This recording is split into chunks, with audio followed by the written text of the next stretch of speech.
Hallo an alle. V dnešnom videu si preberieme často používané frázy v nemeckej konverzácii, ktoré pri rozhovore s Nemcami určite budete počuť.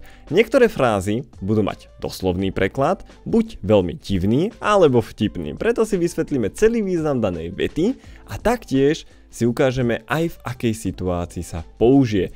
Takže, los geht's! Ako prvou frázou začneme na... Možno ste sa opýtali, čo môže toto slovo s dvoma hláskami znamenať. Prekvapím vás, ale Nemci túto otázku používajú denne. Vedeli by sme ju zaradiť k otázke Wie geht es dir, ktorú sme si už prešli v staršom videu.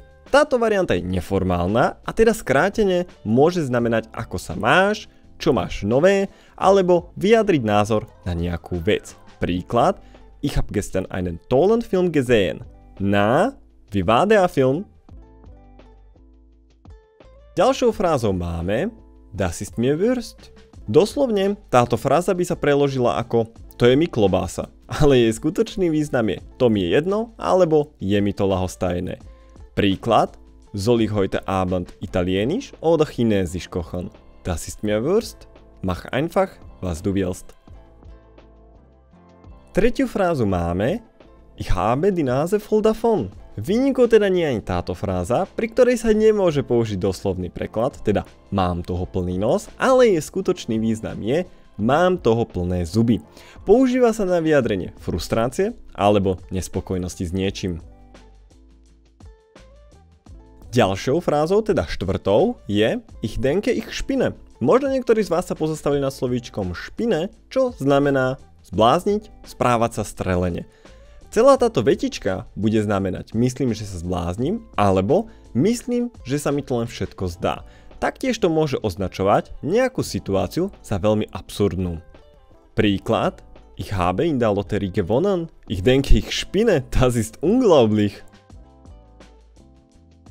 Predposlednú potom frázu máme Bock haben. Táto fráza sa používa na vyjadrenie záujmu alebo ochoty niečo robiť. Je to neformálny výraz, ktorý sa používa v bežnej konverzácii, keď chcete vyjadriť, že máte záujem alebo radosť z nejakej činnosti. Príklad Wollen wir heute Abend ins Kino gehen? Ja, ich habe richtig Bock darauf. Alebo druhý príklad Hast du Bock auf Fußball? Auf jeden Fall, ich liebe Fußball. A ako poslednú frázu máme Mach's gut, pass auf dich auf. Táto fráza obsahuje dve časti.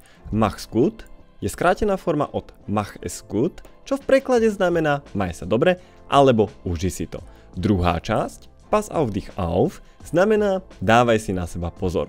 Túto frázu použijete pri rozlúčení so známym alebo kamarátom.